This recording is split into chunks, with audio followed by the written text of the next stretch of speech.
మీరు ఎలాంటి diet plan లేకుండానే సన్నబడతా ఉన్నారా? సో, ఇది హెల్తీ వెయిట్ లాస్ అని చెప్పేసి భ్రమలో ఉన్నారా?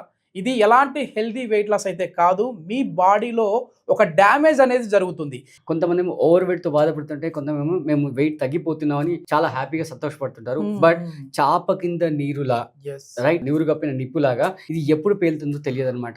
సో దీనికి 2 రీజన్స్ ఉంటాయన్నమాట. ఒకటంటే ఐదర్ మేల్ కానీ, ఫీమేల్ కానీ వాళ్ళు హైపర్ థైరాయిడిజంతో బాధపడుతున్నారా ఒకసారి చెక్ చేసుకోండి. సో తద్వారా ఎక్కువ ఎనర్జీ కన్జంప్షన్ అయిపోతుంది. సో బాడీలో అసలు ఏమి ఉండకుండా మొత్తం స్కెల్టన్ లాగా తయారైపోతారు.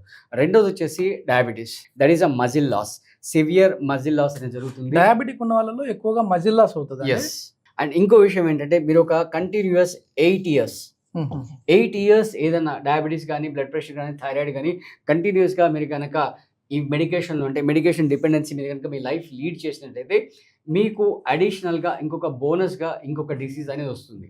అంటే ఆల్రెడీ మీకు ఓన్లీ డయాబెటీస్ ఉంటే కనుక బ్లడ్ ప్రెషర్ రావడం, లేదా బ్లడ్ ప్రెషర్ ఉంటే డయాబెటీస్ రావడం, రైట్, లేదా ఐసైట్ ఎఫెక్ట్ అవ్వడం, రైట్, లేదా హార్ట్ వీక్ అవ్వడం. సో ఖచ్చితంగా మీకు ఒక అడిషనల్ బోనస్ అనేది వచ్చి తీరుతుంది. మీరు చేయాల్సింది ఏంటంటే ఒక ప్రాపర్ డైట్, రైట్, తర్వాత ఒక lifestyle, right, then physical activity. ఈ 3 కనుక మీరు మెయింటైన్ చేసినట్టయితే ఖచ్చితంగా మీరు 6 monthsలో హ్యాపీగా, హెల్తీగా మీ డయాబెటీస్ కానీ, బ్లడ్ ప్రెషర్ కానీ, థైరాయిడ్ కానీ రివర్స్